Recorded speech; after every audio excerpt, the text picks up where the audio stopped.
नमस्कार। विज्ञान की रोशनी चारों तरफ फैलाने वाले इस शो में आपका स्वागत है। मैं हूं नेहा त्रिपाठी। भारत में खाद्य संरक्षण एक बड़ा मुद्दा है क्योंकि भारतीय आबादी का एक बड़ा हिस्सा भूख से पीड़ित है और इसकी एक बड़ी वजह है भारी मात्रा में खाद्य पदार्थों की बर्बादी। विरोधाभास देखिए कि भारत दुनिया में फलों और सब्जियों का दूसरा सबसे बड़ा उत्पादक है, लेकिन 40% फल और सब्जियां और 20% अनाज ठीक से रखरखाव नहीं किए जाने की वजह से खराब हो जाता है। ये खाना जरूरतमंदों तक नहीं पहुंचता और यहीं से खाद्य संरक्षण की जरूरत शुरू होती है। आज हम बात करने वाले हैं फूड प्रिजर्वेशन यानी खाद्य संरक्षण के क्षेत्र में होने वाले नए प्रयोगों के बारे में। घरों में खाने की चीजों को हानिकारक एजेंट्स, माइक्रो ऑर्गेनिजम्स और एंजाइम्स के अटैक से बचाने के लिए हम घरेलू तकनीकें अपनाते हैं, जैसे अचार बनाना, जेली या मुरब्बा बनाना, यानी नमक और चीनी की मदद से खाने की चीजों को संरक्षित करना।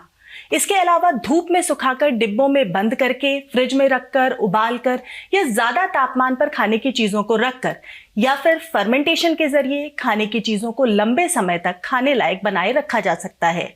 ये तो हुई घर की बात। अब इसका दायरा बढ़ाते हैं। बड़े स्तर पर भी खाने की चीजों को सड़ने से बचाना जरूरी है और ये मुमकिन होता है food parks, cold chains, food testing laboratories, agro processing clusters, backward and forward linkages जैसी कोशिशों की मदद से। आपको ये थोड़ी टेक्निकल बातें लग रही होंगी, लेकिन इन्हें आसानी से समझा जा सकता है। खाद्य संरक्षण के नए प्रयोगों के बारे में आपको विस्तार से बताएंगे स्टूडियो में मौजूद एक्सपर्ट्स। हमारे साथ हैं national institute of food technology entrepreneurship and management यानी निफ्टेम में फूड साइंस एंड टेक्नोलॉजी विभाग के प्रमुख डॉक्टर आशुतोष उपाध्याय, और हमारे साथ है इंडियन एग्रीकल्चरल रिसर्च इंस्टीट्यूट यानी IARI में प्रधान वैज्ञानिक डॉक्टर श्रुति सेठी। आप खाद्य प्रसंस्करण और खास तौर पर फलों और सब्जियों में वैल्यू एडिशन को लेकर आपकी स्पेशलाइजेशन है। आप दोनों का ही बहुत बहुत स्वागत है स्टूडियो में। बात कर रहे हैं फूड प्रिजर्वेशन की, तो मैं चाहूंगी आशुतोष जी, सबसे पहले आप हमें कुछ फूड प्रिजर्व फूड के एग्जांपल्स बताएं जिनसे कि हम आम आदमी, अभी जो हमें देख रहे हैं दर्शक, वो समझ सकें कि हम किस तरह के खाने की बात करने वाले हैं। आपने उदाहरण के लिए प्रश्न रखा है, पर उससे पहले मैं ये बता दूं कि जैसे कि फूड प्रिजर्वेशन, फूड प्रोसेसिंग एक तरीके से एक दूसरे के पूरक हैं। अगर हम प्रोसेसिंग कर रहे हैं उसमें कहीं ना कहीं प्रिजर्वेशन का लक्ष्य है और प्रिजर्व हो रहा है तो किसी न किसी प्रोसेस के माध्यम से हो रहा है।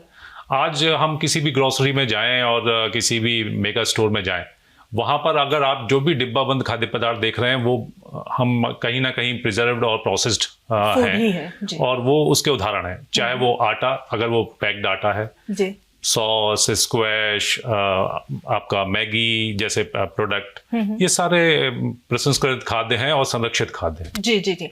जैसे कि मैंने अभी कुछ चीज़ों के नाम लिए कि हम घरों में अचार बनाते हैं, घरेलू और व्यावसायिक चीज़ों को प्रिजर्व करने के कुछ तरीके हम बात करते हैं। इनमें कुछ मॉडर्न तरीके हैं और कुछ ऐसे ट्रेडिशनल तरीके हैं, तो इनमें से आप कुछ ऐसे तरीकों पर हमें थोड़ा विस्तार से बताइए श्रुति जी, और ये भी समझाइए कि ऐसे तरीके जो हमें आसानी से हम अपना सकते हैं वो कौन से तरीके हो सकते हैं। देखिए, सबसे ज़्यादा जो आसान तरीके हैं वो हमारे ट्रेडिशनल तरीके हैं जो हम वर्षों से हम उनको घर पे कर रहे हैं प्रयोग उनका, और अलग अलग खाद्य उत्पाद बनाते हैं। जैसे ट्रेडिशनल में आता है आपका सुखाना। सबसे पहले जो शुरू हुआ था वो सूरज की रोशनी लेके, सूरज की गर्मी लेके, सौर ऊर्जा से जो हम सुखाते थे, उसको हम सोलर ड्राइंग बोलते हैं। तो वो सबसे पहले शुरुआत हुई। उसके बाद फर्मेंटेशन, घर में हमारी दादी नानी, उनकी दादी नानी सब शुरू से ही अचार बना रहे हैं, वो एक तरीके से लैक्टिक फर्मेंटेशन होता है। तो ये सारी चीजें जो है वो ट्रेडिशनल प्रोसेसिंग मेथड्स में आती हैं। इसके अलावा जैसे हम नमक से प्रिजर्व करते थे पहले, या धुएं से मीट को प्रिजर्व करते थे, तो ये सारी चीजें ट्रेडिशनल हैं। अब जब मॉडर्न की बात करोगे, मॉडर्न में थोड़ा सा ट्विस्ट आ जाता है। जैसे अगर आपने ड्राइंग करनी है, सोलर ड्राइंग ना करके आप स्प्रे ड्राइंग कर रहे हैं, आप रोलर ड्राइंग कर रहे हैं, इनसे क्या होता है, मॉडर्न तरीकों से आपकी जो फूड की प्रोडक्ट की क्वालिटी है वो थोड़ी बेहतर हो जाती है। अच्छा। आपका एंड यूज बेटर हो जाता है। जैसे अगर मुझे चाय का एक इंस्टेंट मिक्स बनाना है तो मैं स्प्रे ड्राइंग करके उसको एकदम पानी में घोल सकती हूँ। लेकिन अगर कोई हम सौर ऊर्जा वाला जो करेंगे वो इतनी जल्दी घुलनशील नहीं होता है। अच्छा। तो थोड़ा मॉडर्न तरीके अगर हम अपनाते हैं तो उससे हम एंड यूज भी बदल सकते हैं। फिर क्वालिटी बेहतर होती है और आपका आउटपुट ओवरऑल जो जो भी प्रोसीजर का आउटपुट है वो बेटर आता है। जैसे फॉर एग्जांपल अगर मैं आपको बताऊँ, हम टमाटर का प्रसंस्करण कर रहे हैं, अगर मेरे को उसका गूदा निकालना है, उसको हमें पकाना पड़ता है। वैसे हम जब केचप घर में बनाएंगे तो उसको गैस पे पकाते रहेंगे। अगर हम वैक्यूम कॉन्सेंट्रेटर की मदद लेते हैं तो उसको कम ताप पे हम लोग उसको पका सकते हैं। वो एक तो जल्दी पकेगा, उसकी गुणवत्ता बेहतर रहेगी, और हमारा क्योंकि हमारी लागत भी कम आएगी, क्योंकि हम ज्यादा ताप नहीं दे रहे हैं, और जल्दी बनेगा तो आपका प्रॉफिट मार्जिन बढ़ जाता है। समय भी कम लगा और एफर्ट कम लगा, एनर्जी कम लगी। कम समय और कम एनर्जी में आजकल सब कुछ इंस्टेंट की बात है। ये तो कुछ घरेलू तरीके हुए। कुछ ऐसे व्यावसायिक तरीके जो बड़े स्तर पर हम अनाज की बर्बादी की बात करते हैं, उसको प्रिजर्व करने के कुछ तरीके आप हमें बताएंगे? जहाँ तक अनाज भंडारण का प्रश्न है, अनाज भंडारण की तकनीक की दृष्टि से अगर हम देखें तो जो बड़े साइलो, अगर आप कहीं जाएं जहाँ गोदाम हो, अभी हम भारत में गोदाम के स्तर पर ज़्यादा कर रहे हैं, लेकिन जो व्यावसायिक रूप से प्रसंस्कृत करते हैं अनाज को, चाहे वो चावल हो या गेहूं को, उनके यहाँ बड़े साइलो हैं। और उन साइलों में अगर तकनीकी दृष्टि से देखें तो हम उनके अंदर गैस का एनवायरनमेंट चेंज कर सकते हैं, उनके अंदर हम गैस का फ्लो कर सकते हैं। जैसे अनाज भंडार कर दिया, अब दिन का तापमान और रात के तापमान में अंतर आ रहा है, उसका मॉइस्चर का माइग्रेशन हो जाता है, वो मॉइस्चर उसके अंदर कंडेंस हो जाती है। अब कंडेंस मॉइस्चर अगर हो गई तो स्वाभाविक है वहां पर फंगस ग्रोथ देगी। तो उन डायनामिक तरीके से, उन एयर के मूवमेंट से हम मॉइस्चर को संग्रहित नहीं होने देते, उनको मूव करते रहते हैं और उस मॉइस्चर को निकालते रहते हैं। साथ ही साथ अगर हमको उसको और लंबे समय तक रखना है तो हम CO2 या कुछ ऐसे गैसेस दे सकते हैं, जो गैसेस उसके जो कीड़े जो उसको खराब कर सकते हैं, इंसेक्ट्स, वो उनके इंसेक्ट्स को खत्म किया जा सकता है, उनके पेस्ट को डेवलप नहीं होने दिया जा सकता है। ये प्रमुख तकनीकें हैं। ऐसा कह सकते हैं कि मॉइस्चर जो है वही सबसे बड़ा दुश्मन होता है किसी भी खाद्य पदार्थ के खराब होने के लिए, वही सबसे बड़ी वजह होता है और उसी को नियंत्रित करने की जरूरत होती है। शुतोष, मॉइस्चर एक प्रमुख कारण है, और मॉइस्चर के साथ ही साथ अगर ये देखें तो वहां पर उसका उपस्थिति, जैसे अगर हम बात करें फल और सब्जियों की, तो वहां मॉइस्चर के साथ साथ ऑक्सीजन कितना है वातावरण में, उसकी भी मात्रा इसमें प्रमुख हो जाएगी। साथ ही साथ वो किस वातावरण से आए हैं, उनके सरफेस पर क्या माइक्रोबियल लोड है, किस प्रकार के माइक्रोब्स हैं, अगर सॉइल से कोई पैथोजेंस आ गए हैं उसको वो कैरी कर रहे हैं। तो ये 3 प्रमुख कारण है, अगर कह सकते हैं, वातावरण और जो माइक्रो ऑर्गेनिज्म, और साथ ही साथ जो आपने कहा कि मॉइस्चर जो होता है। ओके, बहुत जरूरी चीजें हम डिस्कस कर रहे हैं, बट एक छोटे से ब्रेक का वक्त हो रहा है। उम्मीद है कि हमारे मेहमानों की मदद से खाद्य संरक्षण के बारे में आपका कॉन्सेप्ट थोड़ा क्लियर हुआ होगा। लेकिन अलग अलग खाने की चीजों को प्रिजर्व करने के लिए अलग अलग तरीके होते हैं। तो छोटे से ब्रेक के बाद हम इन तरीकों में हो रहे इनोवेशंस पर बात करेंगे। बने रहिए हमारे साथ।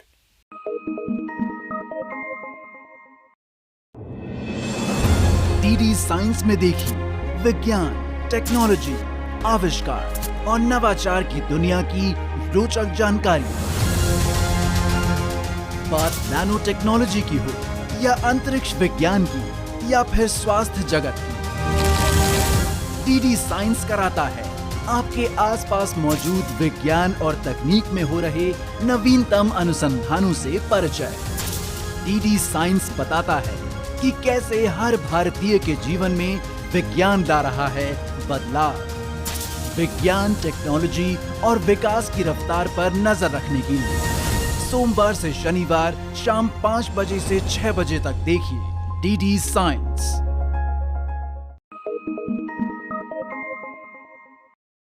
ब्रेक के बाद आपका स्वागत है। हम बात कर रहे हैं फूड प्रिजर्वेशन की, खाने को कैसे लंबे समय तक खाने लायक बनाया जा सके। हमारे दोनों मेहमान हमारे साथ जुड़े हैं। श्रुति जी, मैं आपसे समझना चाहूंगी कि जैसे छोटे छोटे खाने की चीजें होती हैं, हम घरों की तकनीकें जो आपने बताई वो तो हम समझ गए, लेकिन जब ये क्वांटिटी बढ़ जाती है, बहुत ज्यादा हो जाती है, तो ऑब्वियसली इसके तरीके भी बदल जाते होंगे। जी बिल्कुल, इसमें मशीनीकरण इन्वॉल्व हो जाता है। फिर जैसे ही आप उसका बढ़ा देते हैं, यूनिट ऑपरेशन जैसे जैसे ज़्यादा होते जाएंगे या क्वांटिटी बढ़ती जाएगी, तो आपको उसमें ज़्यादा इनोवेशंस लानी है, मशीनों में इनोवेशंस आती है ताकि वो ज़्यादा पैदावार को हैंडल कर सके। ज़्यादा उत्पाद हो रहा है, फल सब्जी का 300 मिलियन टन से ऊपर है और खाद्यान्न फसलें और खाद्यान्निक फसलों का 280 मिलियन टन से ऊपर है। क्या तो ऊपर है? प्रोडक्शन, उत्पादन। तो वो जो ज़्यादा उत्पादन है उसको हमें समेटना भी है, संभालना भी है, क्योंकि हमारे देश में कोल्ड चेन की फैसिलिटी कम है। इसलिए हमें ऑल्टरनेट टेक्नोलॉजीज लेनी पड़ती है जिससे हमें खाद्य उत्पाद बना सकें। कोई नए नए विविधीकरण करके या कुछ ऐसा करके अलग अलग तकनीकों से खाद्य उत्पाद बना सके। जैसे हम फल सब्जी की बात करें, अगर हम फल सब्जी लेते हैं तो हम 3 तरीके से उसकी प्रोसेसिंग कर सकते हैं। एक तो ताज़ा उत्पाद लेते हैं। ताज़ा उत्पाद को जैसे हमें फ्रेश चाहिए, अगर जब हम मार्केट में जाते हैं आप देखेंगे आजकल ट्रेज में बिल्कुल सॉर्टेड और ग्रेडेड फल और सब्जी मिलता है। तो वो एक तरीका है ताज़ा उत्पाद को करने का। उसमें हम श्रिंक रैपिंग लाते हैं ताकि हम भंडारण अवधि बढ़ा सकें। कोई भी फल सब्जी है उसमें हम श्रिंक रैपिंग लगाएंगे। एक टाइप की पन्नी होती है जिसको अगर आप भाप दें थोड़ा सा तो वो पूरे फल सब्जी के चारों ओर लिपट जाती है। उसको हम श्रिंक रैपिंग बोलते हैं। उससे आप हफ्ता भी बढ़ा सकते हैं, 2 दिन भी बढ़ सकती है, वो डिपेंड करता है आपका कौन से टाइप की फल या सब्जी है। तो वो हो गया श्रिंक रैपिंग। या जैसे डॉक्टर साहब ने पहले बोला कि वातावरण में बदलाव करके, उसको हम बोलते हैं कंट्रोल्ड एटमॉस्फेयर स्टोरेज या मॉडिफाइड एटमॉस्फेयर स्टोरेज। ये हम स्टोरेज के दौरान करते हैं। अगर ताज़ा फल सब्जी को हमने ज़्यादा दिन तक रखना है तो हम कंट्रोल्ड एटमॉस्फेयर स्टोरेज है, बड़े बल्क में, बड़े स्टोर हाउसेज में। अगर यूनिट पैक्स में करना है तो उसको हम मॉडिफाइड एटमॉस्फेयर बोलते हैं। उसमें हम ऑक्सीजन की मात्रा कम कर देते हैं वातावरण में और CO2 की मात्रा बढ़ा देते हैं ताकि उसकी श्वसन क्रिया को हम रोक सकें। तो ये हो गया ताज़ा उत्पाद। फिर एक आता है न्यूनतम प्रसंस्करण, जिसे हम मिनिमल प्रोसेसिंग बोलते हैं। जैसे आप मार्केट में देखोगे मॉल्स में कटे हुई सब्जियां मिलती हैं, वो उसको होता है न्यूनतम प्रसंस्करण। वो ताज़ा दिखता है लेकिन हम उसको काट देते हैं, छाट देते हैं और छोटा छोटा कटा है ताकि महिलाएं जो हैं वो किचन में जाएं, उसको पैकेट खोलें और इस्तेमाल कर लें। वो एक तरीके का है। उसमें भी श्रिंक रैपिंग आती है और कुछ खाद्य रसायन डलते हैं जिससे आप उनकी अवधि बढ़ा सकते हैं और सूक्ष्म जीव कम कर सकते हैं। क्या ये खाद्य रसायन अच्छे होते हैं हमारी सेहत के लिए? जैसे आम आदमी जब खरीदने जा रहा है और आप कह रहे हैं कि इस तरह की चीज़ें हम खरीद के घर ला रहे हैं, ज़्यादातर पैकेज या कैंड फूड या जिस तरह का भी इस तरह की चीज़ें जो प्रिजर्व फूड है वो हम लेकर के आ रहे हैं घर, तो क्या ये हमारे लिए मतलब हमारी सेहत पे या हमारे जीवन पे इससे कोई फर्क पड़ता है या ठीक रहता है? एक जहाँ तक खाद्य रसायनों के सुरक्षा की दृष्टि से बात कर रहे हैं कि क्या वो सेफ है, एक हम फूड साइंटिस्ट एक शब्द इसमें इस्तेमाल करते हैं, GRAS generally regarded as safe, जो सामान्यतः सुरक्षित माने जाने वाले खाद्य रसायन। इन खाद्य रसायनों पर एक लंबी अवधि की रिसर्च होने के बाद ही कोई खाद्य स्तर का या खाद्य मानक का उसको श्रेणी दी जाती है और उसमें शामिल किया जाता है। अब यहाँ पर दोनों प्रकार के रसायन हैं। कुछ जैसे हमारा नमक है, नमक को हम सदियों से इस्तेमाल कर रहे हैं जो कि एक नेचुरल प्रिजर्वेटिव के रूप में इसको हम मानते हैं जी। और दूसरा जैसे आप सोडियम बेंजोएट एक खाद्य संरक्षक के रूप में काफी प्रचलित है। ये रसायन है। अब इन रसायनों की सुरक्षा उस पर निर्भर है कि आपने वो मानक किस प्रोडक्ट के लिए लिया है, उस प्रोडक्ट का मानक को निर्धारित किया है कि नहीं किया है, उसकी मात्रा कितनी डाली है। हमारे देश में एक नियामक संस्था है जिसको FSSAI कहते हैं जी। तो FSSAI ने किस फूड प्रोडक्ट में और किस फूड प्रोडक्ट के ग्रुप्स में कौन से परमिटेड एजेंट्स हैं, कौन से परमिटेड केमिकल्स हैं, उनकी मात्रा और गुणात्मक रूप से ये विश्लेषण प्रकाशित कर रखे हैं। अच्छा। और हमारे जो बाजार में खाद्य पदार्थ उपलब्ध हैं, पैकेज्ड खाद्य पदार्थ, उनको उन मानकों के अधीन ही रहना है। ये बिल्कुल रूप से सुरक्षित है, इसमें कोई भ्रांति की आवश्यकता नहीं है। तो जैसे जो भी प्रोडक्ट्स हम लेते हैं उसके पीछे एक लिस्ट होती है, कंटेंट्स की भी लिस्ट होती है, न्यूट्रिएंट्स की लिस्ट होती है, साथ में एक एक्सपायरी डेट भी होती है उसके ऊपर। वो एक्सपायरी डेट किसी प्रिजर्व फूड का वो मतलब अगर 30 दिन है या इतने से इतने दिन के जितना भी उसमें ड्यूरेशन लिखा है, तो क्या आखिरी दिन तक वो उतना ही प्योर होता है जितना पहले दिन होता है? इस प्रश्न को मैं थोड़ा सा यहाँ पर एक लिबर्टी लूंगा। ये आपने ये कहा कि वो एक लंबी लिस्ट होती है। लिस्ट में मैं एक सामान्य दर्शक को ये रुचि होगी क्योंकि जैसे मैंने कहा कि सोडियम बेंजोएट, वहां पर हमें पैकेज पे इतना स्थान नहीं होता कि पूरा लिख सकें, तो वहां पर हम इंटरनेशनल कोडिंग यूज करते हैं। आपको E के साथ लिखा हुआ कोई नंबर मिल जाएगा या IS 310 या, तो वो हैं हमारे फूड केमिकल्स या फूड एडिटिव्स। अब आपके प्रश्न पर आते हैं, जो आपने पूछा कि उसमें कोई डेट अंकित होती है। डेट हम दो प्रकार से अंकित करते हैं। एक आपको सामान्यतः मिलेगी बेस्ट बिफोर। एक बिस्किट है, उसके लिए लिख दिया गया कि best before 6 month from the date of manufacturing. जब बनाया उसके 6 महीने की अवधि में उसको आप खा लें। उसके बाद वो अखाद्य नहीं हो गया। अच्छा, वो खा सकते हैं। हो सकता है उसका कुरकुरापन कम हो जाए, हो सकता है उसके न्यूट्रिएंट, अगर उसमें हमने कोई एनरिचमेंट किया है किसी न्यूट्रिएंट का, तो वो उसकी मात्रा समय के रखने के कारण से कम हो गई हो।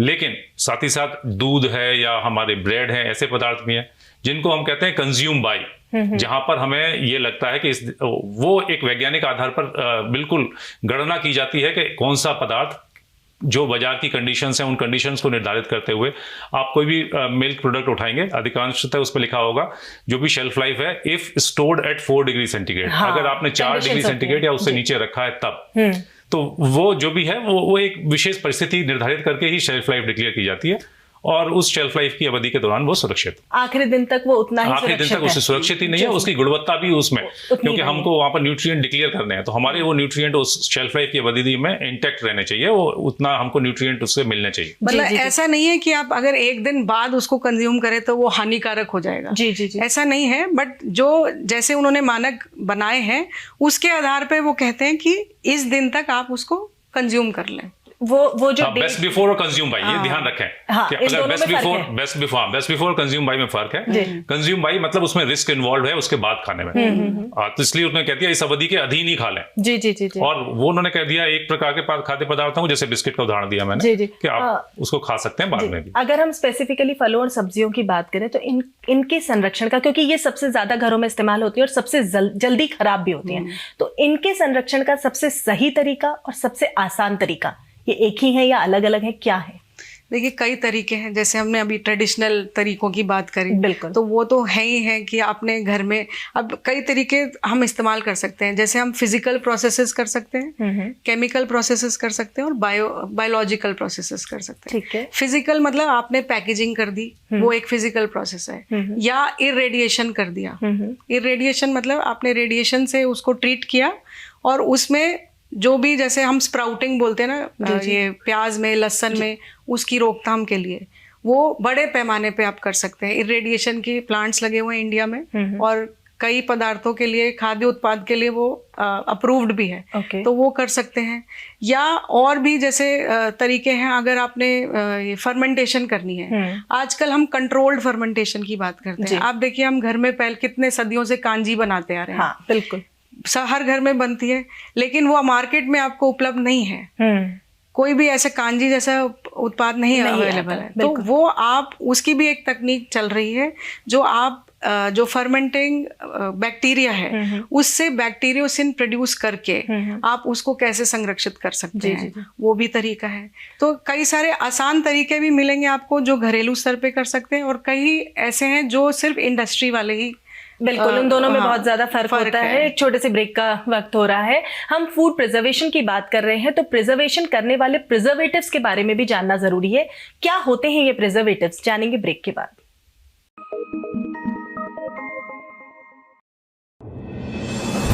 डीडी साइंस में देखिए विज्ञान, टेक्नोलॉजी, आविष्कार और नवाचार की दुनिया की रोचक जानकारी।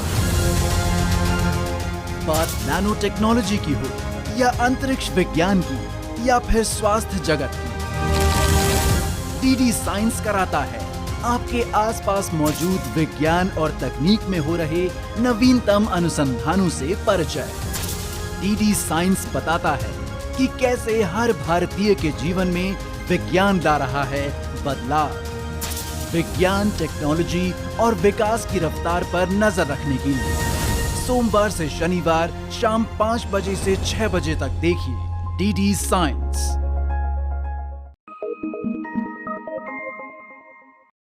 ब्रेक के बाद आपका स्वागत है। हम बात कर रहे हैं फूड प्रिजर्वेशन की। तो अब मैं एक और टर्म यूज करना चाहती हूँ आशुतोष जी, कि ऑर्गेनिक प्रिजर्वेशन भी किया जा सकता है। ऑर्गेनिक टर्म आजकल बहुत कॉमन है, क्या ऑर्गेनिक प्रिजर्वेशन जैसी कोई चीज होती है?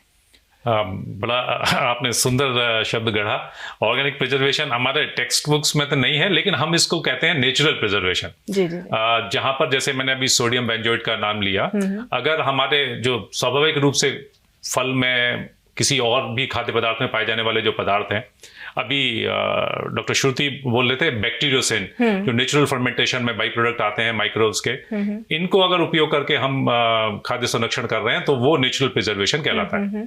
इस नेचुरल प्रिजर्वेशन में फूड के जो ऑर्गेनिक एसिड हैं, citric acid, ascorbic acid, cut fruits vegetable की बात की डॉक्टर श्रुति ने कि अगर हमको बाजार में कटा हुआ सेब उपलब्ध है, उसके ऊपर अगर हमने एस्कॉर्बिक एसिड, जिसे विटामिन सी भी कहते हैं, जो कि एक नेचुरल फूड में पाए जाने वाला पदार्थ है, उसकी अगर हम कोटिंग कर रहे हैं तो उसका हम संरक्षण अवधि बढ़ा देते हैं। तो ऐसे प्रिजर्वेशन के प्रयासों को हम नेचुरल प्रिजर्वेशन के अंदर ऑर्गेनिक प्रिजर्वेशन ऑर्गेनिक कह सकते हैं। अच्छा शब्द लगा मुझको ये।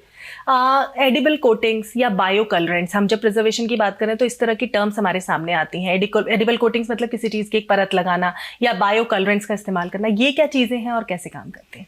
जी, एडिबल कोटिंग्स तो वो है जो कोटिंग आप जो उत्पाद के साथ खा सकते हैं। हाँ। खाने योग्य कोटिंग एडिबल इसीलिए इसको तो इसलिए वो आपके प्राकृतिक चीजों से बना होता है। जैसे वो कार्बोहाइड्रेट का बेस हो, जैसे स्टार्च आपने निकाला उससे कोई बना दी, या प्रोटीन का बेस हो, प्रोटीन से आप कोटिंग बना सकते हैं, या आप कोई भी लिपिड बेस्ड है। अब FSSAI की जब बात शुरू हुई थी तो उन्होंने कई सारी कोटिंग्स को मान्यता दी हुई है। जैसे बीज वैक्स है, उसको आप इस्तेमाल कर सकते हैं। तो ये सारी कोटिंग्स आप, एक तो नेचुरल है, बायोडिग्रेडेबल है। आजकल देखिए प्लास्टिक्स का कितना है, तो ये बायोडिग्रेडेबल कोटिंग्स है। इसको आराम से इस्तेमाल करके आप कोई एनवायरमेंट पोल्यूशन भी नहीं। अभी हम जब बात कर रहे थे तो आप एक टर्म यूज कर रहे थे, क्वाटर्नरी प्रोसेसिंग। वो क्या चीज है एग्जैक्टली? जी, क्वाटर्नरी प्रोसेसिंग वो होता है, जैसे हम श्रेणी करते हैं प्राइमरी, सेकेंडरी, टर्शरी प्रोसेसिंग।